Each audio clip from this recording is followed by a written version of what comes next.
Voilà, en plein jour, un lieu où ça a choqué beaucoup de Facebookers et de Facebookeuses.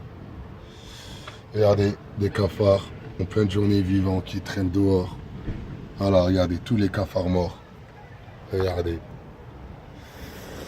Facebooker, Facebookeuse. Voilà, là vous êtes devant le logement où on a fait pas mal de publications au niveau des cafards. Aujourd'hui, nous, ce qu'on a fait, c'est que derrière, on a fait un courrier au préfet. On a interpellé différents acteurs. On attend, ça suit son cours. Ça ne met pas le temps qu'on souhaite, mais voilà, on le fait. Il faut qu'on se batte. Aujourd'hui, on fait cette vidéo aussi pour dire un certain nombre de choses. Ça fait plus d'un an qu'on mène un combat contre le bailleur Emmaüs Habitat. Il y a pas mal de choses qui bougent. On sait travailler avec un certain nombre d'interlocuteurs, notamment la municipalité. On peut travailler avec eux, il n'y a pas de souci. On peut travailler avec un certain nombre de personnes. Mais là, le bailleur s'est braqué depuis un an. Il ne veut plus rien savoir. Par contre, nos loyers, il n'y a pas de souci. Il les encaisse. Maintenant, le but du mouvement, c'est un réveil citoyen. C'est aussi de se dire qu'est-ce qu'on paye dans nos cités, pourquoi c'est comme ça, qui sont les responsables. Et voilà, c'est pour ça qu'on appelle tous les gens qui habitent dans ces cités HLM à se réveiller, à contrôler les charges. Parce que voilà, nous aussi on a contrôlé les charges, on s'est rendu compte qu'on payait un certain nombre de choses qui n'allaient pas. Il y a eu les travaux de réhabilitation sur cette cité, tout ce que vous voyez, tout est neuf. Et aujourd'hui c'est une véritable catastrophe. Entre les problèmes de chauffage, les problèmes de plomberie, les problèmes d'humidité, c'est vraiment une horreur. Quand vous voyez les travaux qu'ils nous ont fait, vous vous demandez comment ça se fait, on a fait des travaux comme ça. Plus de 18 millions d'euros de travaux. Et au final, aujourd'hui, il faut tout refaire. Les habitants refont les travaux par leurs propres moyens. Et ce qui est scandaleux, ce qui est honteux. Et le bailleur Emmaüs, avec ce nom Emmaüs, eh ben, il exploite cette misère. Il exploite cette misère. Comment on peut laisser des gens vivre dans ces conditions-là? Comment ça se fait? On ne fait pas une désinfection, hein? Depuis le temps que les gens, ça fait plus d'un an que les gens, ils interpellent le bailleur pour lui dire il y a un problème de cafard. Et le bailleur, il ne veut rien entendre. Comment ça se fait? Comment ça se fait qu'on a un nom comme Emmaüs, hein, et qu'on vide la misère des autres? Aujourd'hui, on a reçu un certain nombre d'intimidations, notamment ma mise en garde à vue à plusieurs reprises. C'est pas ça qui va nous arrêter. On continuera notre combat.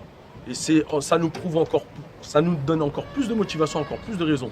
Aujourd'hui, il y a pas mal de choses qui vont arriver, notamment à la rentrée, avec un certain nombre de mesures qu'on va prendre, notamment le blocage des loyers qui va pas tarder à arriver, plusieurs mobilisations qui vont arriver sur un certain nombre de choses. Aujourd'hui, la révolution en marche, c'est un réveil citoyen. Ce n'est pas la révolution d'une personne ou deux personnes ou trois personnes. Ce n'est pas Matoug Mohamed, le président de l'amicale, qui fait tout. Ce qui se passe aujourd'hui, c'est les habitants.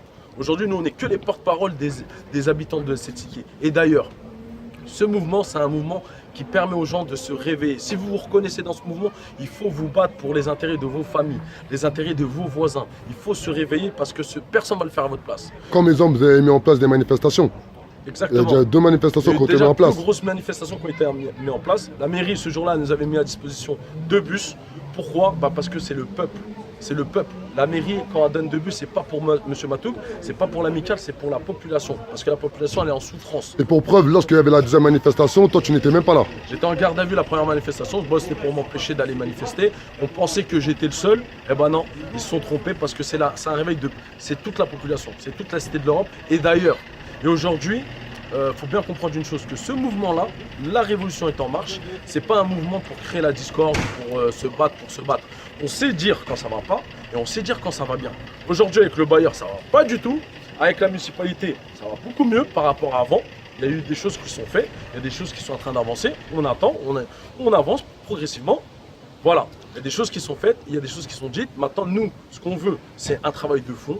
On est force de proposition, on fait des propositions, on sait critiquer quand il faut critiquer, on sait se battre quand il faut se battre, mais on sait aussi surtout construire. Et ça c'est le plus important. Et par rapport aux travaux que vous avez mis en place, c'est aussi des diminutions de charges. Ouais, exactement. Là, si on fait le bilan de 1 an de combat, on a eu un certain nombre de choses, notamment la baisse des provisions de charges. C'est entre 50, il faut compter entre 60 et 35 euros par logement.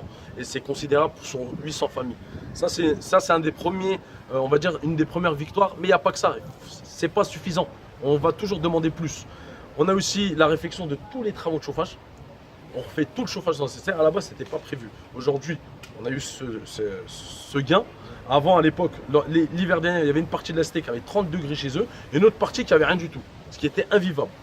Ensuite, il y a eu la nouvelle aire de jeu. Il y a une future aire de jeu qui va arriver. Mais ça, c'est la municipalité. Il faut bien comprendre, c'est pas Emmaüs. Emmaüs, ici, pour l'instant, ils sont encore endormis. Il y a un potager qui va arriver ici pour les personnes âgées. Ça va leur permettre de s'épanouir aussi, parce qu'on pense à tout le monde. Il y a aussi l'éclairage du terrain de foot qui a été fait. Il y a aussi, on est en train de se battre actuellement pour les colonnes enterrées. D'ailleurs, le 17 septembre, il y a une réunion de quartier avec la mairie sur les colonnes enterrées. Parce que, bon, à la base, c'est le bailleur, mais le bailleur, il vient pas. Le bailleur, il est absent de tout. Par contre, pour prélever nos loyers, ça, il n'y a pas de souci. Pour faire des réclamations, qu'on a des fuites, qu'on a des problèmes de chauffage, qu'on laisse les gens en détresse, ça, il n'y a pas de souci. On abandonne tout le monde. Pour Emmaüs. Par contre, pour prélever le loyer, ça, il n'y a pas de souci. Et tous les mois, je dis bien tous les mois, quand on n'a pas payé le loyer, arrive à la date butoir, tout de suite, automatiquement, on reçoit un courrier pour nous mettre une pression. Mais ça, on n'en parle pas. Ça, quand moi, on me met en garde à vue, pourquoi on me met en garde à vue? Parce qu'apparemment, il y a des violences psychologiques qui sont faites contre des responsables du bailleur. Quel genre de violence? Eh ben, vous allez rigoler, c'est des réclamations, c'est trop de réclamations. Eh bien, écoutez, bien sûr qu'on va continuer à faire des réclamations. Tant qu'il y aura des problèmes, on fera des réclamations et le combat, il continue. Maintenant, aujourd'hui, la révolution est en marche, personne ne pourra l'arrêter et aussi personne ne pourra l'intimider. Il faut bien comprendre. Au revoir.